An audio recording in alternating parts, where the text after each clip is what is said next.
My name is Briella Stone, and I'm 42 years old. If someone had told me a year ago that my own sister would become the person who hurt my son more deeply than tragedy ever had, I would have laughed or cried, maybe both. Because betrayal isn't always loud. Sometimes it comes disguised as excitement, as family, as a wedding dress stitched with hope. And sometimes it doesn't break you first, it breaks your child. I still remember the sound of David's footsteps that Wednesday afternoon. Slow, dragging, defeated. At 17, he was taller than me now, but in that moment, he moved like he was carrying a lifetime of disappointment on his shoulders. "Mom, I need to show you something." His voice was hollow, not sad, hollow. The kind of emptiness that makes a mother's heart tighten before she even knows why. I followed him to his bedroom, his sanctuary. Fashion sketches lined the walls, pinned in perfect sequences of color and silhouette. Rolls of fabric leaned together in the corner like quiet companions. The vintage Singer sewing machine, his grandmother's, sat proudly in its usual spot, the gold lettering worn down, the metal body chipped from years of love. That machine had saved him. After his father died in a car accident when he was 9, David had retreated into silence. Grief swallowed him whole, and nothing I did could bring him back, until he found that sewing machine in the attic. "I want to try this," he had said at 13, touching its metal frame with fragile curiosity. And in the following years, thread by thread, stitch by stitch, he rebuilt himself. But today, even that room couldn't protect him. David held out his phone, the screen glowing in his trembling hand. "I never got an invitation to Aunt Rachel's wedding," he whispered. "Mom, I made her entire dress, and she doesn't even want me there." Something inside me snapped quietly, like a seam giving way under too much tension. 4 years earlier, when David first discovered sewing, I thought it was a phase, something to fill his afternoons, something gentle enough to help him breathe again. But his talent bloomed faster than either of us expected. By 14, he was drafting patterns. By 15, he was altering dresses for neighbors. By 16, people in Denver were paying him for custom pieces. And then came the day Rachel walked into our kitchen. My sister had always been dramatic, but that day she seemed to float, her engagement ring flashing like she'd swallowed a strobe light. "David, sweetheart," she gushed, sliding into a chair, "I have the most incredible request." He looked up from his calculus homework, polite but hesitant. Rachel launched into her pitch before he could even breathe. "You're gifted beyond your years. Truly. And I want you to make my wedding dress." I watched the transformation happen. The shock, then disbelief, then something radiant unfurling across my son's face. "You want me to make your wedding dress?" "Yes, of course. Think of how meaningful it would be. My own nephew, creating the most important dress I'll ever wear. And naturally, you'll have the best seat in the house. Front row, right next to Grandma Dorothy." She placed her hand over his, smiling with all the assurance of someone who believed commitment was just a word. And he believed her. That was 10 months ago. Since then, David had poured every ounce of himself into that dress. 57 sketches covered our dining room table. Fabric samples lay everywhere. Soft blush satin, delicate chantilly lace, pearl-studded tulle. Many nights I found him hunched over his sewing machine at 2 a.m., his fingers stiff, his eyes burning with determination. He told me once, "Mom, this is going to be my masterpiece." I believed him. But Rachel's feedback quickly shifted from enthusiastic to vicious. "These sleeves make me look ridiculous. Why is the lace so cheap? That neckline makes me look heavy. Can't you use something more expensive?" Each complaint cut him open a little more. I tried to soothe him.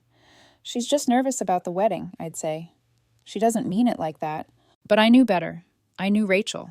I just didn't want to believe she'd turn that cruelty toward my son. Still, he pushed through, because family mattered to him, because he trusted her, because he thought promises meant something. The final fitting had been 3 weeks ago. David's dress was breathtaking. Liquid silk, intricate lace sleeves, pearl, hand-sewn in patterns so delicate they looked like frost. When Rachel stepped into it, our mother actually cried. "David, this is museum quality," she whispered. And for one brief moment, Rachel seemed moved. "It's beautiful," she said softly. "Really beautiful." I let myself believe that was the end of the tension. I was wrong. Now, standing in his room as he stared at his phone like it was evidence of his worthlessness, all I could think was, how did we not see this coming? "There has to be some mistake," I muttered, grabbing my phone and texting Rachel. "Hey, Rachel, David says he didn't receive a wedding invitation. Did it get lost in the mail? Her response came quickly. Oh, right. We decided on adults only. Venue policy. He'll understand. My hands clenched. Rachel, he's 17. He made your dress. No exceptions, Briella. He'll understand. Understand what? That the aunt he adored saw him as disposable? That the promise she dangled in front of him was hollow from the start? I called her. She answered with a sigh. Please don't make this harder than it needs to be, Briella. Harder? I snapped. David spent 8 months of his life on your dress. He bled for that dress. And you're excluding him from the wedding? He's a teenager. Teenagers don't belong at formal events. I'll make it up to him with lunch or something. Lunch. She really said lunch. I think that was the exact moment I stopped seeing Rachel as my sister and started seeing her as someone I needed to protect my son from. That night, I walked into the kitchen to find David gently folding the wedding dress into tissue paper. What are you doing, sweetheart? I figured I'd send it to her anyway, like she wanted. He didn't look at me. His voice was too calm, too resigned, like he'd swallowed the belief that he didn't matter. No, I whispered. Look at me, David. When he turned, I saw the same lost expression he wore the year his father died. Confusion, heartbreak, disbelief. She doesn't deserve to wear your work, I told him. But it's her wedding, and you are my son. He swallowed hard, and something inside me crystallized into certainty. I took out my phone, typed a message, reread it 3 times, then hit send. Since David won't be at your wedding, you won't be wearing his dress. And just like that, everything began to unravel. Rachel called me within 30 seconds. I didn't even get out a greeting before she exploded. Briella, have you completely lost your mind? No, I replied, my voice eerily calm, too calm for the fury running beneath it.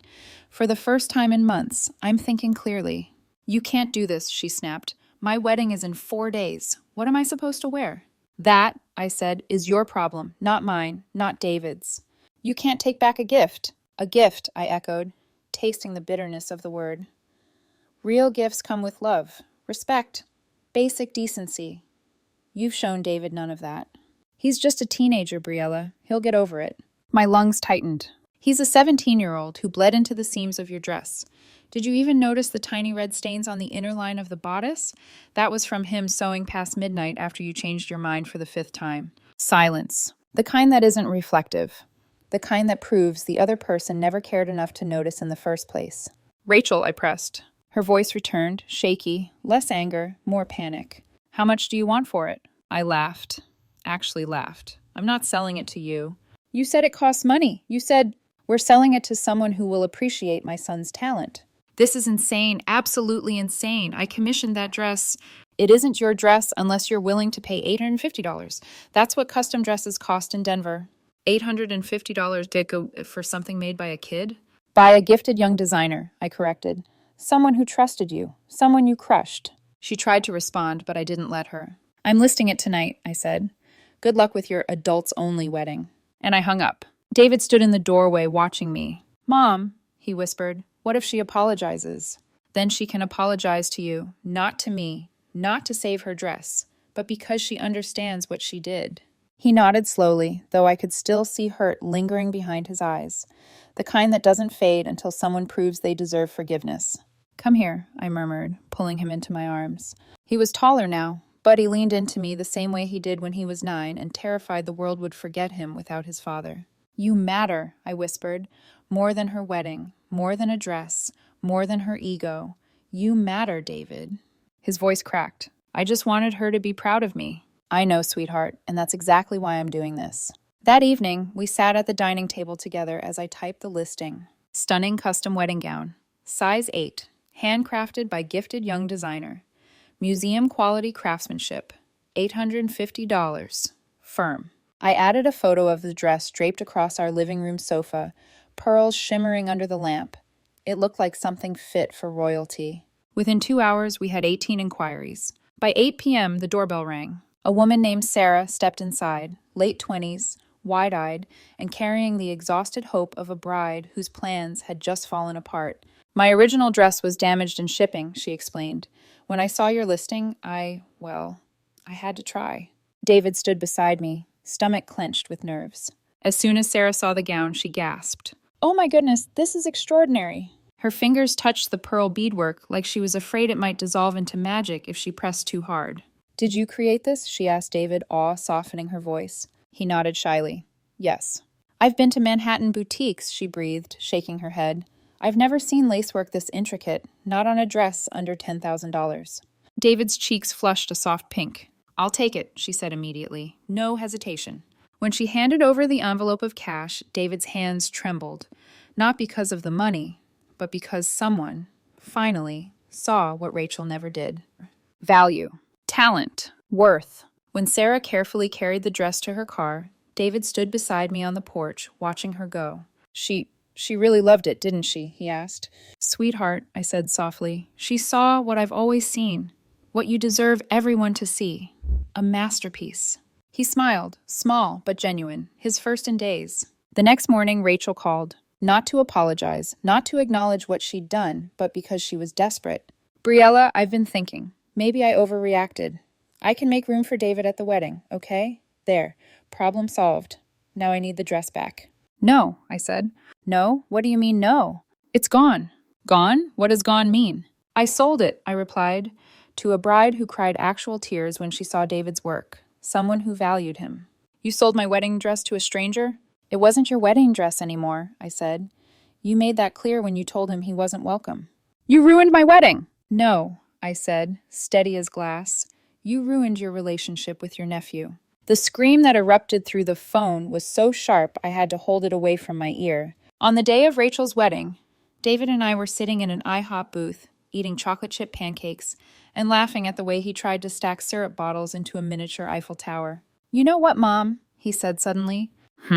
"I think Aunt Rachel actually did me a favor." I raised an eyebrow. "Oh? And how?" "Because if she had treated me well, I might have kept believing I had to earn people's respect. But now I know." He paused, eyes glowing with newfound clarity. "My work matters. My feelings matter. And you'll always fight for me when others don't." My heart tightened. "Always," I whispered. "Always." And somewhere, miles away, Rachel was probably sobbing over a discount rack gown from David's bridal. But for once, I didn't care. My son was healing, and he wasn't done rising. The fallout began before Rachel even cut the cake. By Sunday afternoon, my phone buzzed nonstop. Calls, texts, voicemails stacked on top of each other like a digital avalanche of judgment. Family could never resist a scandal, especially when it involved weddings, dresses, or anything remotely resembling drama. The first call came from my mother. Her voice was sharp, brittle, the tone she used when she believed the world revolved around etiquette and appearances. "Briella, what you did was absolutely unacceptable." I took a slow breath. "Hello to you too, Mom." "Rachel's wedding was ruined," she continued, ignoring my greeting. "Ruined. She had to wear a backup dress from David's bridal. The whole family is talking about it." "Good," I said quietly. "Maybe they should also talk about how she treated David for 8 months." "You don't punish family like this," she snapped. "She is your sister. And David is my son. Family comes first." "Exactly," I said. And Rachel showed us exactly where we rank. There was a beat of silence before she sighed dramatically and hung up. Next came Aunt Linda, Rachel's future mother-in-law. She didn't bother with pleasantries. "I've never seen anything so petty in my life," she spat. "You embarrassed that poor girl on her wedding day over a teenage tantrum." I stared at the phone. "I'm sorry, what?" "A teenage boy gets excluded from one event and suddenly you burn down a wedding over it? He's a kid. He'll get over it." "He's not just a kid," I said slowly, feeling my jaw tighten. "He's a talented young designer who dedicated his entire junior year to making that dress perfect." "Oh, please, it was a hobby project, nothing more." For a moment, I actually felt pity for her son. Growing up with that level of dismissal must have been suffocating. "He deserved respect," I said firmly. "Something your family doesn't seem to understand." She gasped like I had slapped her. "If you think anyone will hire your son after this fiasco—" "Actually," I said sweetly, "he already has new clients." Click, she hung up. I didn't. I smiled. But then, the unexpected happened. My cousin Jessica called. She sounded like she was hiding in a broom closet. "Briella, I have to tell you what really happened at the reception," she whispered. "Oh, this should be good," I muttered. "I'm not kidding. Rachel spent the entire night complaining about you, loudly, about the dress, about David, about how you ruined her special day. But here's the twist." She took a dramatic breath. "Most of the wedding guests were on your side." "What?" "I mean it. People saw photos of the dress David made. Rachel showed them off to brag before things went downhill. When guests found out he wasn't invited after making it, they were furious. Even Grandma Dorothy told everyone Rachel got exactly what she deserved. My heart jolted. Grandma said that? Yep. And then, oh my God, this part was wild. Rachel started screaming that everyone was ganging up on her. She had an actual meltdown. Mascara everywhere. It was like a soap opera, but with cheaper flowers. I couldn't stop the laugh that burst from my chest. Jess, thank you really. One more thing, she said. I shared Sarah's pictures with my coworker. Her daughter's getting married next year. She wants David's info. The laugh transformed into something softer, warmer. Thank you, I whispered again.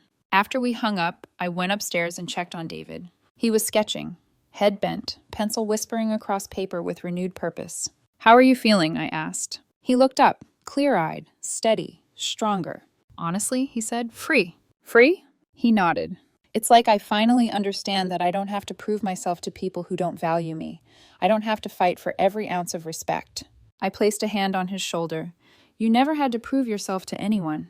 I know, he said quietly, but I believe it now. It was the first time since his father died that I saw something unbreakable forming inside him. Confidence that came from surviving heartbreak and finding truth on the other side. 3 weeks later, the real transformation began. Word spread through Denver's bridal community. The story of the teenage designer whose aunt betrayed him circulated at bridal shops, wedding expos, online groups. People whispered about the dress that sold within hours, about the craftsmanship no one could believe came from a 17-year-old. Inquiries poured in. Small commissions at first. Veils, bridesmaid alterations, custom beadwork. Then full gowns. One afternoon, he burst through the front door after school, breathless. Mom, COO Bridal Magazine wants to feature me. I nearly dropped the pot I was holding. What? They're doing a spring issue. Rising stars, young designers to watch. They want interviews, photos, everything. Tears stung my eyes. David, that's incredible. And they want me to talk about, overcoming challenges. He glanced at me nervously. Is that okay? I don't want to embarrass you.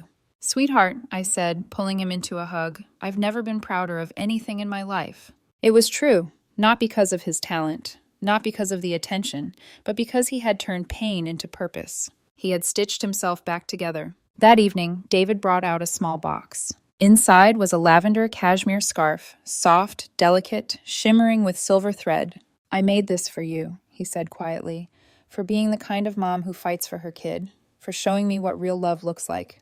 My breath caught. I hadn't realized that in protecting him, I had also healed something inside myself, something that had fractured the night his father died, leaving me terrified that I would fail him. You never have to thank me for fighting for you, I whispered. But he did anyway. Because of you, Mom, I know what respect feels like. And as he said it, I knew something else. Rachel hadn't broken him. She had revealed him. She had shown him, and the world, exactly who he was becoming. And she wasn't done teaching him lessons yet. 3 months passed.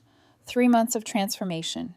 3 months of watching my son rise from the ashes of disappointment with the quiet strength of someone who had finally realized his own worth. David's tiny sewing business, once just a hopeful sketchbook dream, had become something real, something steady, growing, alive. Brides across Colorado whispered about the young designer with hands blessed by angels and a story that could break your heart. His email filled with inquiries. His Instagram following tripled. His confidence blossomed like spring after a long, bitter winter. And then, one Tuesday afternoon, he burst through our front door like a gust of excitement. Mom, he yelled, you're not going to believe this. I put down the laundry basket. What happened? COL Bridal just emailed me. The article is going live next month, and... He sucked in a breath, barely able to contain himself. They want to photograph 12 of my designs for the spread. 12? I repeated, stunned. He laughed, breathless. I don't even have 12 ready. I need to make more. Mom, they think I'm worth featuring. Tears rose instantly. Not the sad kind. The kind that comes when you witness a miracle you never stopped praying for. Oh, sweetheart, I murmured, cupping his face. They didn't discover your worth. They just finally saw what's been there all along. His smile softened. And Mom, they want to interview us. They said readers would connect with the story about how you supported me after what happened. The story, the wound, the wedding. Rachel, her shadow still lingered, even though we had moved on. Or, At least we had. I wasn't so sure about her. Are you comfortable talking about it? I asked. Honestly, yeah. He exhaled slowly. If what happened to me helps someone else stand up for themselves, then it's worth sharing. My heart swelled. You've grown so much, I whispered. He shrugged, smiling. Turns out getting betrayed teaches you things. Exactly 3 weeks after Rachel's wedding, she reached out. Not with an apology, not with humility, not with any trace of understanding. Just a text message, 4 sentences. I hope you're happy. You ruined my special day over a stupid dress. You should be ashamed. I showed the message to David. He stared at it for a long moment, then shrugged. She still doesn't get it, huh? No, I admitted. It was never about the dress, he said quietly.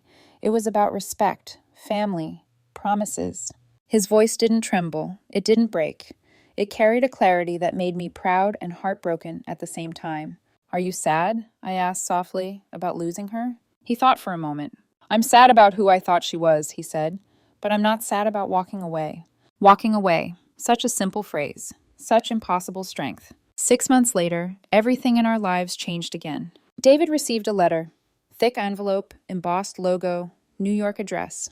I stood beside him as he opened it. He read silently, then read again, then slowly looked up at me, eyes shining like he was seeing the world for the first time. Mom, he whispered, I got in.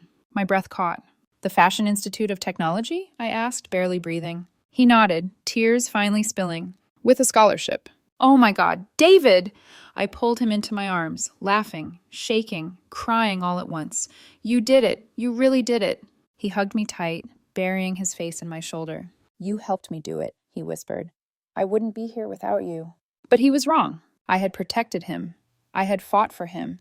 But he was the one who took heartbreak and stitched it into art. He was the one who found strength where pain tried to bury him. He was the one who refused to let Rachel's cruelty define him. He was my son, my miracle, my proof that even the deepest wounds can bloom into something extraordinary. A week later, after he left to study in New York, I found a small envelope on my pillow. Inside was a handwritten note. Mom, sometimes protecting someone means burning a bridge they were never meant to cross again. Thank you for teaching me that love isn't blind. It sees clearly and chooses anyway. I'll make you proud, always. David. I pressed the note to my chest, and in that quiet moment, everything became clear. Rachel got her wedding day, her venue, her ceremony, her backup dress. But David, he got something far more valuable. He got self-worth. He got respect. He got a future that no one, not even family, could diminish. He learned that he was never disposable, never mistaken, never small. And I learned that sometimes the hardest moments shape us into the strongest versions of ourselves. Sometimes the most loving thing we can do is refuse to let someone treat our child like they're optional. That is a lesson worth learning before it's too late.